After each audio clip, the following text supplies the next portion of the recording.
Good afternoon, everybody. My name is Donna Fiesel, and I'm your host of Donna's Edge Talk Show. You can find us on television, channel 182, on Charter Communications, Abundance Television, which is found on Roku, Apple TV, and Amazon Fire, and the podcast. Yay, we're in it. So I'm so excited about this. TheNewsCasters.com, where truth matters. Again, thank you so much for watching Monday through Friday from 1 to 3 p.m. If you have any suggestions or ideas about shows, if you'd like me to do a little research for you, I would be honored. So you can send an email to Donna@DonnasEdge.com. Donna@DonnasEdge.com. AP Steadham is with us. AP, I've been getting a lot of suggestions about food because of the holidays coming up. How can you freeze food and, and not work to a frenzy and all that kind of stuff. So Thanksgiving is coming up. Now, we had a weekend. There were some disappointments and there were some good things that happened over the weekend. Right. Yeah, Donna, it was definitely strange we'll start out with Auburn, the three teams we usually discuss. You're playing New Mexico State. I think you're about a 26-point favorite. 26 points out. Let's think of that for a moment. 26 points, and you're trying to get to your seventh win, let's say, and maybe get to your eighth win with a bowl or beat Alabama, maybe get to 9. I mean, that's still a possibility, okay? You lose to a team that you brought in. You're paying them, I think it was $1.8 million to come to Auburn, and you lose the game. It wasn't like it was a last-second chance to win. 3 touchdowns, 31-10 final score. You rush for 65 yards. You have just a little bit over 200 yards total offense. They have over 400 yards. You've played Georgia in the past, the number one team, always one of the top defenses, especially against the run. You had over 200 yards just against in the rushing yardage against Georgia, number one team. You can't make 100 against this team. Total disappointment at home, in front of the crowd, and you're signing the check $1.8 million, and it's the SEC versus a non-Power 5 team. You lose by 3 touchdowns. It was totally inexcusable for yourself as a program, for the conference, and it had to be the second. I think there's one other upset. I don't know when it was, but this year, but 26-point favorite, you lose. And Hugh Freeze was on such a high because you went to Arkansas and put 48 points on them in Fayetteville, 48 points on the road, and you scored 10 at home. How do you figure these things down? What happened? Yeah. Effort was not good. To go down there in the locker room and talk to these boys. Right. You got to get something going here, Donna. Yeah, something in the locker room. I don't know what they ate that week, something, but I'll close my eyes and go to the locker room and talk to these people. Yeah, I don't know. I don't quite understand. Even if, let's say you have a bad first quarter, you don't realize this other team's pretty good. We have to show up. You have three other quarters to rectify the situation. Slow start, taking the other team for granted, whatever's going on in your mind, psychologically, physically, you're not performing. Obviously, you're not executing. You're letting them score their touchdowns, and you can't do anything. So I don't know. I mean, it was a total embarrassment. Total embarrassment. Yeah, there's another way you can't sweeten this one up, Donna. There's no other way to figure it. And just right before you're playing your big rival. This is the 11th game of the season. You understand that college football, anything could happen, and it did. It did. Yeah. So they'll be discussing this one for years. I mean, I know Alabama, for instance, when Nick Saban arrived his first year, University of Louisiana Monroe, homecoming game, lost the game. University of Louisiana Monroe lost the game. So it's not the first time, won't be the last. I guess it'll continue to happen. It sure will, as long as we ever play football. Yeah. But who, if you could put the blame on one thing or maybe a series of things, what? Well, I would say, for instance, 65 yards rushing the football. That's at the line of scrimmage, Donna. You're a better team than them physically. If they stopped your rushing attempts, 65 total yards, 200, and I think it was 13 or 17 yards offense the entire day. against a non-Power 5 team. Now, I know New Mexico State is good. They have a good record. But this team lost to UMass, Donna, remember. Auburn played UMass the first game of this. What game was that? That was the first game of the season. Beat that team. I think it was 59-14. Beat UMass, and UMass, I believe, had beaten New Mexico State. And then you turn around and lose to New Mexico State by not just like a field goal, last second field goal, lucky touchdown at the end. The ball pops up in the air. They run the other way. 31-10. What happened? I don't know. I don't know, but I'm going to go to the locker room. I'm going to straighten those boys out myself. Yeah, so, I don't understand. I'm a complete loss for an explanation. I don't know what to say. I really don't know. No, I will tell you, I've received no emails from Auburn fans today. Yeah, I did not anticipate any. Maybe I would think I was thinking possibly the first quarter they take them by surprise. Oh, the dogs are barking here. Excuse that, but you think maybe they take them by surprise. Maybe they take them by surprise, Don, in the first quarter, like I said. But then you recalibrate. You say, all right, let's reset this thing now. All right, we're in a ball game. We've got to show our best because this other team came a long distance and they're excited to play an SEC team, but it did not happen. So I don't know. Well, what's going to happen this coming? Well, let's talk Alabama first. Okay, Alabama. Yes. So Alabama plays a team, an FCS team, one level below. Wins 66-10. It's not even close. I mean, they're scoring points in warm-ups, right? And they take care of business. Now they have to go on the road, SEC Western Division foe, in-state rival Auburn. Auburn is just coming off this embarrassing loss. I'm thinking that Auburn is going to play so hard because they have a fear of embarrassment. Because we know if Alabama gets a lead, they're going to try to add some touchdowns to a lead and make it as big as they can, probably. I mean, Nick Saban's not known for running up a score, and I don't think he would do it in the Auburn game. I don't think he would. But they better come to play this Saturday from the first second of the game, because Alabama, they're trying to be in the college football playoff. Every game matters to them. They have to look pretty every game in the eyes of the committee. They can't have any letdowns at this point of the season. So yeah, but you know something, AP? It seems as if the only game they want to play the entire season, I'm talking Auburn here, right. The only game they seem to be busy, really be busy about is Alabama. If they would, make the rest of the year would be nice. Yeah, we saw it in the past, when they played Alabama a few years ago, Bryce Young, and my goodness, I think the score was 10-0 for a while, if I recall, and Alabama had to make a mad drive to the end, and Bryce Young pulled it out. I think it was overtime too, and it ended up winning the game a couple of points or so. But we have seen it happen when Auburn has not been very good.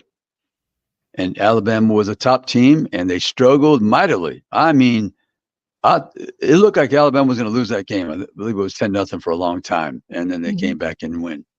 There was a play where I think Auburn went out of bounds, gave a few more seconds on the clock, and a chance for Alabama to make the comeback and tie it up or something. So, but we have seen it. But I don't know if I wouldn't bank on it if I was Auburn this week. But they better come to play. And just forget that last game. You have the memory of, if we don't give a good effort, you saw what happened. We're beaten by New Mexico State by 3 touchdowns. So Alabama's much better than New Mexico State, I can tell you right now, and they know that. Well, Mark sent a message. He said he needs your help on something. Okay, Mark. Sure. Okay, Mark. So he is an Auburn fan. His wife, Lindsay, is an Alabama fan. Right. Okay, so they've got this little bet they do every year with each other that whoever loses has to fix breakfast for the other one in bed. So this is their bet. They do this every single year. I see. That's a good bet, yeah. And it's not necessarily whether Auburn wins Alabama or Alabama wins Auburn, but he wants to get the closest score. He wants your opinion. What do you think the score is going to be this weekend? Oh my gosh, yeah. This Alabama team, Donna, I didn't think they would be able to score 40 points in an SEC game after that debacle at South Florida. Now, let's go back to that game for Alabama, let's say. South Florida. Donna, let's remember this, and I want the people to hear this loud and clear. I know Nick Saban, he discusses the naysayers, but I'm thinking, wait a minute now, hold on. Weren't you the head coach who benched your own quarterback? You were the one who benched your own. I didn't bench your quarterback. Donna, you didn't bench Alabama's quarterback, did you? Or no? No, I had nothing to do with it. I didn't have it. I mean, you're the one who benched your own quarterback. So naysayers, I mean, I think there's got a few on your staff. And if you never looked in the mirror, it might be you too, Nick Saban. Yeah, you're the one who benched your own quarterback. So this idea that there's naysayers, I mean, I think you better look in the mirror first. That's the first naysayer. Gotcha. But so they played poorly that South Florida game. It looked like, from my vantage point, watching this team, they didn't have a quarterback. They played with authority. The wide receivers were questionable, catching the ball on an inconsistent basis. The offensive line, big as any offensive line in football, pro football or college.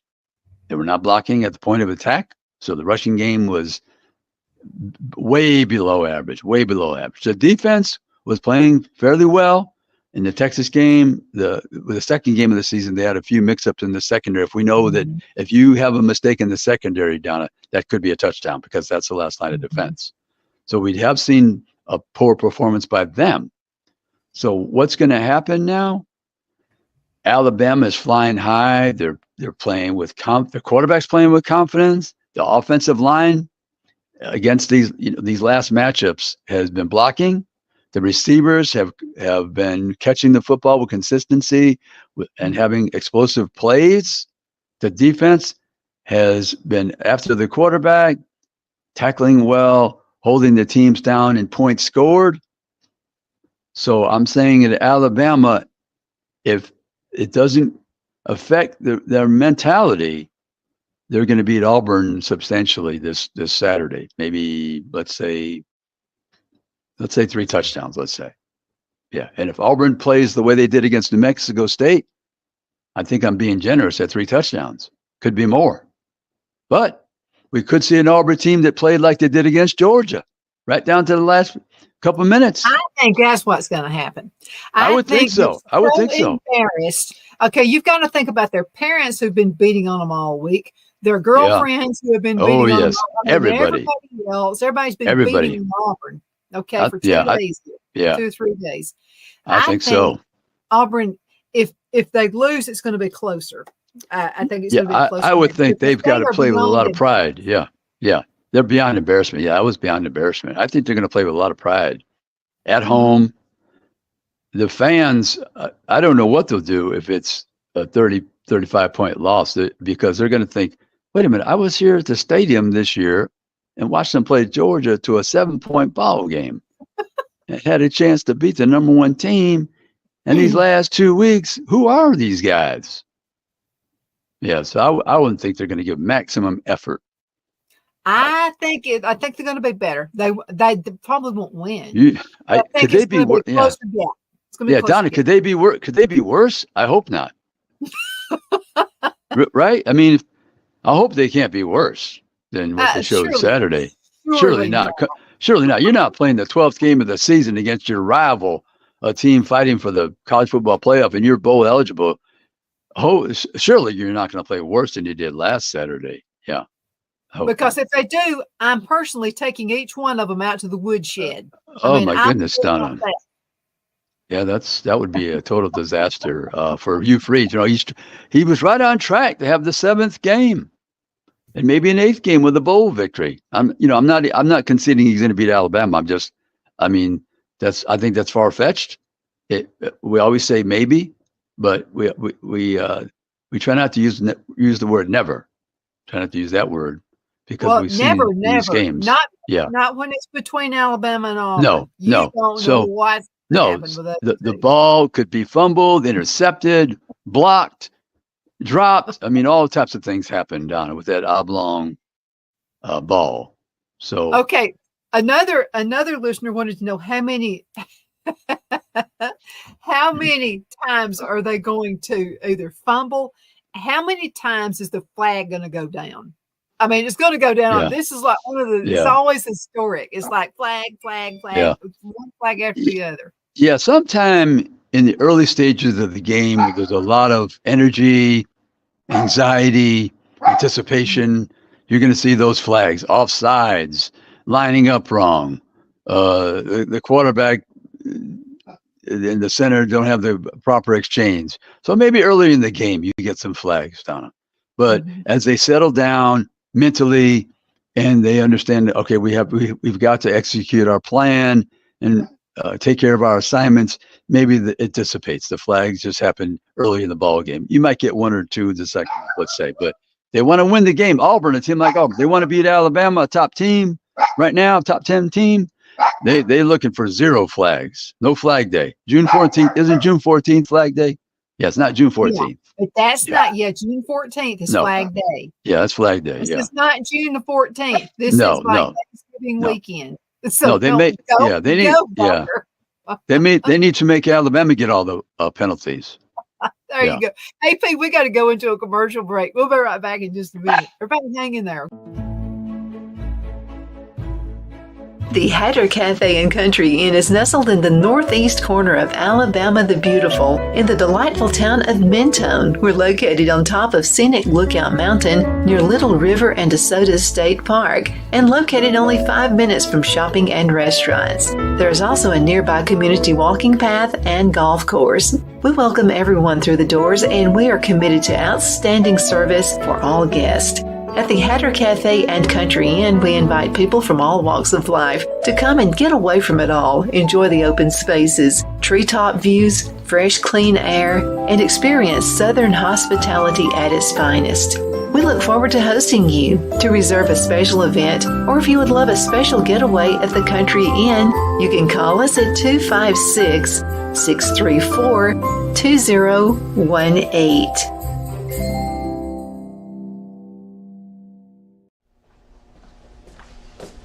Are you ready? We all wonder what tomorrow will bring, but the future lays itself at the feet of the prepared and surrenders to the will of the persistent. It's not easy, but today shapes you so you can shape tomorrow. With Northeast Alabama Community College, when the future asks if you're ready, you can answer yes. Begin your future at Northeast Alabama Community College.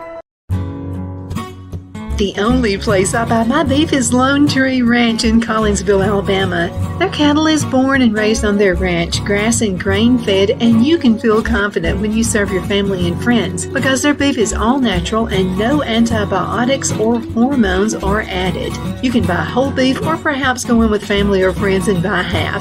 Their customer service is number one as they take care of the delivery to their local processor and can deliver to your home for a small added fee. They also offer herd replacement heifers. I always call Lone Tree Ranch in Collinsville, Alabama for my beef specialty recipes and cookouts, and you can too. Food shortages are increasing, so buy local by calling 256-523-6462. That's 256-523-6462.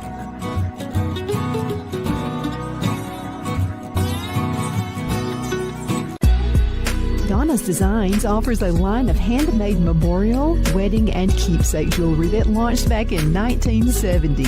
I'm a self-trained jewelry designer, and I will work closely with you to create unique designs you can love and treasure for years to come. Whether that be flowers that were used in a funeral arrangement or stones you found on the beach at a memorable trip, call me at 256-659-4319, and let's think of the possibilities. Jeff McCurdy of the McCurdy Law Firm has been a public service of this area for over 10 years. McCurdy, a member of the Henniger City Council, serves as prosecutor for the town of Sylvania and was named public defender for the city of Rainsville. The McCurdy Law Firm is located at 17326 Alabama Highway 75 in Henniger to better represent his Jackson and DeKalb County clients. If you need to be represented by a true public servant with proven success, call Jeff at 256-996-8701 or send a private email to mccurdylawfirm@gmail.com. No representation is made that the legal services performed is greater than the legal services performed by other lawyers.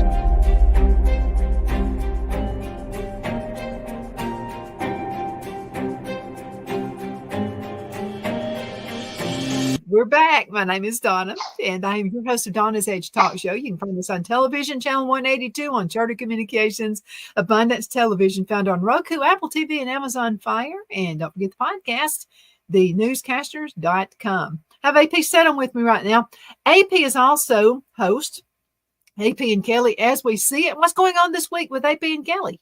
Yeah, we're going to definitely talk about this Auburn-Alabama game for sure. Alabama-Auburn game, because Alabama's the visiting team. That's the way you always say it. Alabama versus Auburn this particular year at Jordan-Hare Stadium. So that's one of the big games. Clemson and South Carolina, they get together. Let me see some of the other games on schedule. Missouri at Arkansas, Mississippi State and Ole Miss. That's in Starkville. LSU and Texas A&M at Baton Rouge. We have Kentucky playing Louisville in Louisville. We have Georgia at Georgia Tech, and we have Florida in Gainesville against Florida State. And did we mention everybody? We got Tennessee hosting Vanderbilt and Knoxville. I think we went over every single team. Yeah, South Carolina will be in Columbia to face Clemson. So a lot of big rival games, rival week. But I think I'm trying to think the best game on the schedule. Overall, I would say, would I have to? I don't know. Maybe that Alabama Auburn game, just to see what Auburn does to make a comeback from last week. I just in general, I know Louisville's a good team. Obviously, Kentucky had a bad loss against South Carolina. When I say bad, because they're the better team than South Carolina, because South Carolina's really struggled this season, and Kentucky continues to struggle with that loss, scoring only 14 points in the last game against South Carolina. So I would say, but just that Alabama game, you're trying to see if Auburn could come back from that pure disaster, and they're playing at home, and it's a rival game. Yeah. Well, something, embarrassment can really help. Let me tell you what happened to me. Okay, I was having a good old time in school. And, my teacher actually sent a letter home to my parents. I was in the 6th grade. Yes. She said, Donna's just wanting to have a party over there. I can't control her. So I'll tell you what happened to me. It embarrassed me, and I changed. My dad happened up at the school. So my friend had turned around, was talking. We were just having us a good time during class now. Yes. And so my friend all of a sudden turned around and faced the front of the classroom. I turned around to see what she was looking at. It was my dad. My dad was standing in the doorway with his arms crossed looking at me. Attention quit. Getter. Yeah.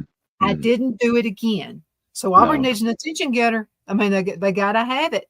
Okay, let's talk about your top 5 in the SEC. Yeah, the top 5, Georgia definitely number 1, Donna. No question. Got to be. Okay, Alabama in the West, I would say. Then I would say, that Missouri team is number 3. They're still holding pat. They had a tough game against Florida, came back and won in the last second with a field goal. Their kicker, we know that he had I think it was a 60-plus field goal to beat Kansas State early in the year.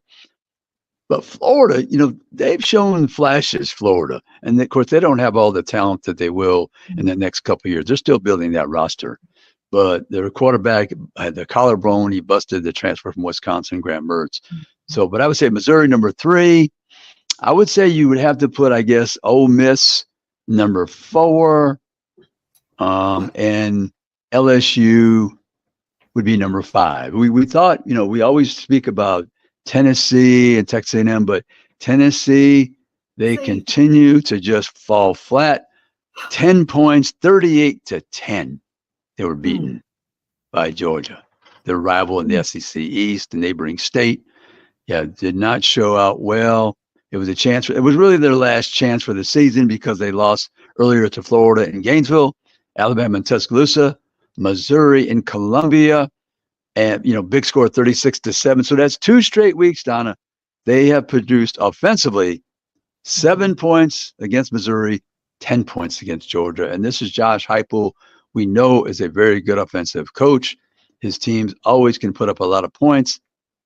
They're at a loss. Their production is down drastically from last year, and So Tennessee, they taken 3-4 steps backwards this year. It just has not been good. And they started out just like gangbusters at the beginning of the season. I mean, Yeah, I thought, yeah. man, Georgia has a competitor. Yeah, they played Virginia, put 49 points on a Virginia team who was upset a few teams this year. Mhm. Virginia has come along, had a nice season so far. And they buried them 49-13 in Nashville, that opening game.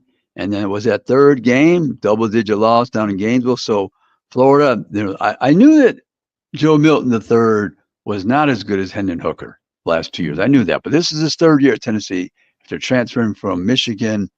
I thought he understood the offense. He learned how to make some touch throws because he had a real strong arm. That was one of his weaknesses, his touch on the football, on the short passes especially. But the receivers haven't been as good. The running game has been strong. Three good running backs, but it hasn't been enough to overcome the passing game. And then defensively, they gave up over 300 yards to Missouri last week, and then Georgia just waxed them 38-10. It wasn't a contest. They scored, I guess, the earlier in the game, and then everything was downhill.